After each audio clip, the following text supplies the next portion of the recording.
మిమ్మల్ని మళ్ళీ ఇంకొక అంటే మీరు చేసే సినిమాలలో అప్పుడప్పుడు ఒక్కొక్కటి వస్తూ ఉంటుంది సార్, క్లాసిక్గా ఫర్ ఎవర్గా నిలిచిపోయే సినిమాల్లో ఆ కేటగిరీలోకి వచ్చేస్తూ ఉంటాయి. అలాంటి వాటిలోనే ఆ నలుగురు లాంటి సినిమాలు చెప్పుకోవచ్చు. ఇక్కడ I think the quiet contrast emotion వచ్చేసి షష్టి పూర్తిగా వస్తుందని చెప్పాలి.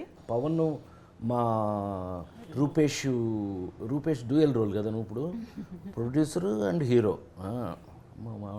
సార్ మామూలుడు కదండి బాబాయ్, ఆర్బి చౌదరి గారు కదా, అందుకని రూపేష్ చౌదరి. సో చాలా అతనికి ఎంత టేస్ట్ ఉందనేది మీరు సినిమా చూస్తే తెలుస్తుంది. నిర్మాతగా అంత కుర్రాడైనా కూడా ఒక టేస్ట్తో సినిమా తీయాలి అంటే ఒక వాల్యూస్తో అలా వీళ్ళిద్దరూ కలిపి తీసిన సినిమా షష్టి పూర్తి.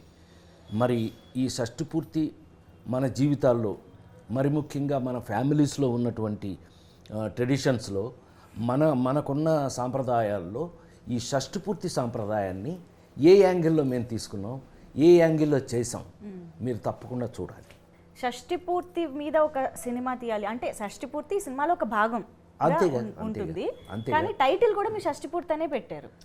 సో అసలు అది ఎలా వచ్చిందంటే ఏకంగా షష్టి పూర్తి అనే టైటిల్ తోటి దీని మీదే సినిమా చెయ్యాలి అమ్మా నాన్నల మీద, ఈ థాట్ అసలు ఎక్కడి నుంచి వచ్చింది స్టార్టింగ్? ఈ మధ్య చాలా చోట్ల చూస్తున్నామండి, కొన్ని వీడియోస్లో కానీ లేదంటే మిమ్స్లో కానీ, అమ్మ నువ్వు ఇక్కడే కూర్చొని నేను ఇప్పుడే వెళ్ళొస్తానని బస్ స్టాండ్లో నాటిలో వదిలేసి వెళ్ళిపోతున్నారు. That turns me on. అలాంటివి ఎప్పుడు చూసినా నాకు చాలా ఎమోషనల్గా ఫీల్ అవుతానండి. అండ్ మోర్ ఓవర్ ఏంటంటే మనం బతికుండగా మన తల్లిదండ్రులు అనాశరణలకు వెళ్ళడం అన్నది దౌర్భాగ్యం. ఇప్పుడు అవి ఎక్కువైపోయినాయి ఓల్డేజ్ హోమ్స్ సార్. సో దానివల్ల నాకు ఏమనిపించిందంటే, ఎంత మనసులో మనకి గొడవలు ఉన్నా, ఎంత అమ్మా నాన్నలు కొట్టుకున్నప్పటికీ వాళ్ళు ఇంకొకసారి పెళ్లి చేసుకున్నారనుకోండి, మేబీ కలవచ్చేమో. మళ్ళీ అన్ని కలుసుకోవటం మెయిన్ ఉద్దేశం, పెళ్ళి అనేది పీక్స్ దాంట్లో.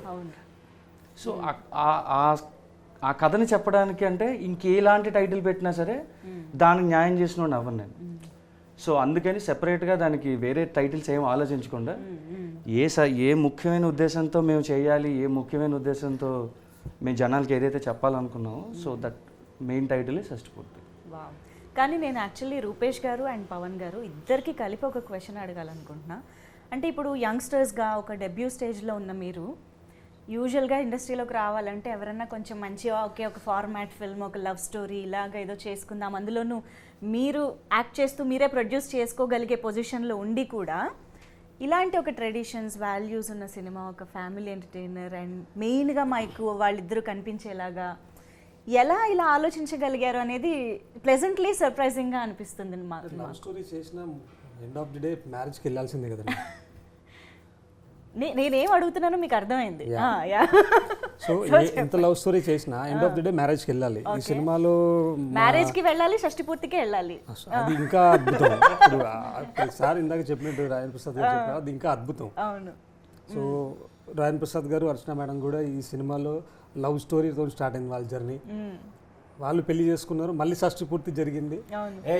మా సీక్రెట్లను నువ్వు చెప్పేకు, వీఆర్ లేడీస్ టైలర్.